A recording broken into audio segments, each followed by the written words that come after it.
My mom told me for 20 years my dad was dead. Later, I found he was alive, and I have 50 plus siblings. Yep, you read that right. Buckle up because this is a wild one. Growing up, I always remember my mom being a single mom. I don't remember the exact moment she told me my dad was dead because I was so young. I have kind of always known. My mom told me that my dad died in a car accident 2 months before I was born. She said he was hit by a drunk semi-driver and was killed instantly on impact. Obviously, no one questions their own mother, especially at a young age. You believe their every word. This is what I always told people growing up if they asked about my dad. I would say I don't have a dad because he was killed. My mom, even on financial aid papers, claimed to be a widower. Whenever I asked questions, my mom said things that just made sense to me. Like, "Mom, why don't you have any photos of Dad?" She told me they all burned in a house fire started by the dryer right after I was born. This made sense because we had moved to a new house when I was very young. Also, again, why would you question your mom? I tried to research my dad and his death, but nothing ever came of it. I assumed back in the day they didn't have computers or internet. If they didn't, it wasn't much. I later found out his name was Donald, according to my birth certificate. The only reason I found this out was because I had to force my mom to give it to me so I could get my license at 16.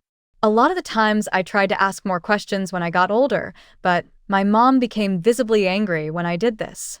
Eventually, I just stopped because I didn't want to get yelled at anymore. This strained our relationship growing up.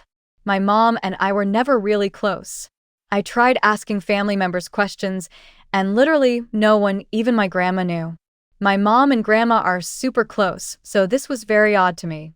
The last time I asked my grandma before I finally asked my mom for the last time, my grandma said, "I don't know who or where your dad is, but I know your mother loves you."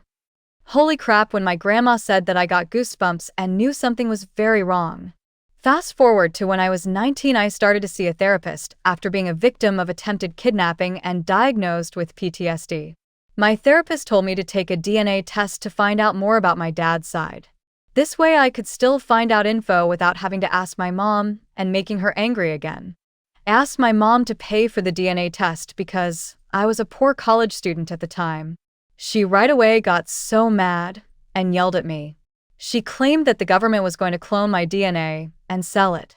So I never ended up taking it. After that, I didn't bring it up again. Fast forward to when I was 20 years old around Thanksgiving time.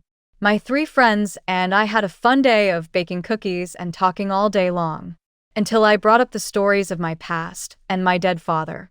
I had a conspiracy theory I made up about my life totally as a joke. I told my therapist once, and now my friends.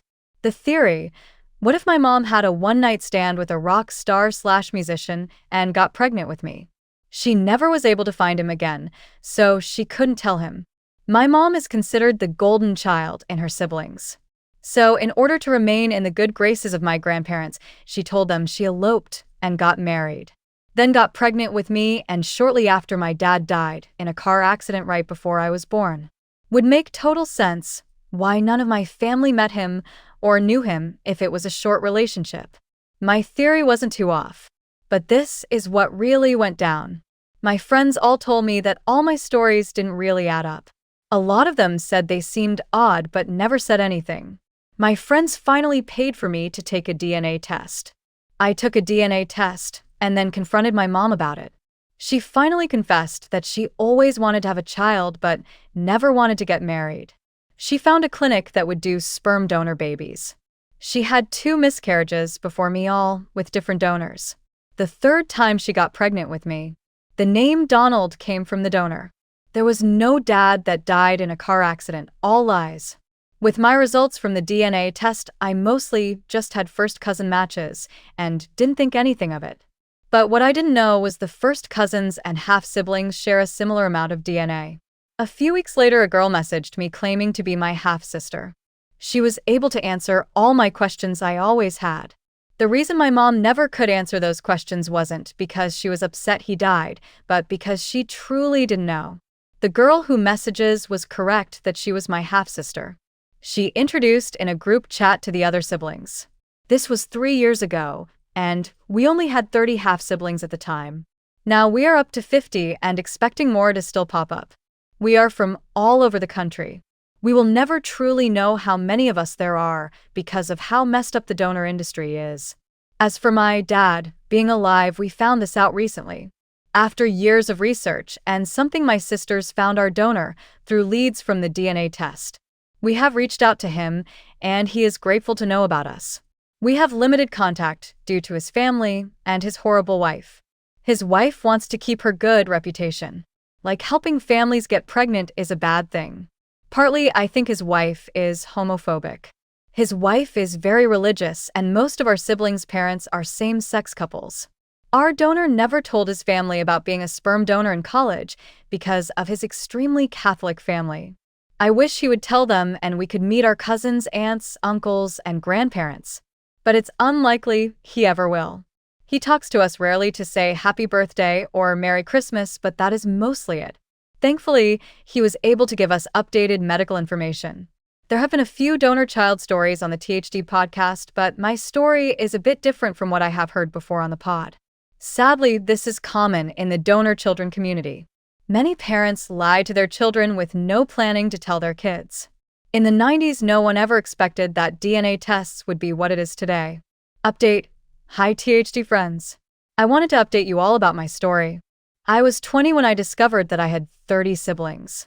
I recently turned 25, and now we have 54 siblings. We are likely to find more during holidays, as many people receive DNA tests as gifts or buy them on sale at that time. Unfortunately, we will never truly know how many of us are out there. The donor industry is extremely sketchy and doesn't keep accurate records of live births, allowing them to sell more. I got married in September, and we just received our photos back. 4 of my sisters were my bridesmaids, and one of my brothers attended as well. Most of them drove between 7 to 13 hours, and some even flew across the country to be there for the wedding weekend. This experience was something I never dreamed of as a little girl, but I am so happy I got to share my wedding day with my siblings by my side. My friends, who bought me the DNA test mentioned in the original post, were also at the wedding and met my siblings for the first time. It was a full circle, surreal moment. Now on to the real tea of the evening. My family members still had no idea about any of this. Literally none of them. My wedding was my debut, you could say, of my mom's long-held secrets. I was tired of bearing her burden because it was never mine to hold. The wedding program included my siblings' names and labeled them as sister of the bride or brother of the bride. My mom had refused to give a speech at the wedding for some reason. I told her that a parent typically does this and that the groom's father was giving one. She still refused, so I told her my sisters would instead. She said that was fine, but I don't know what she expected them to say since they weren't going to lie for her either. They checked with me first to see if it was okay to talk about the siblings and how we found each other. I said, F it, do it. During the speeches, it felt like dropping a bomb and then walking away. I got to sit back, grab some popcorn, but no literally because we had popcorn as a cocktail snack and watch the show unfold.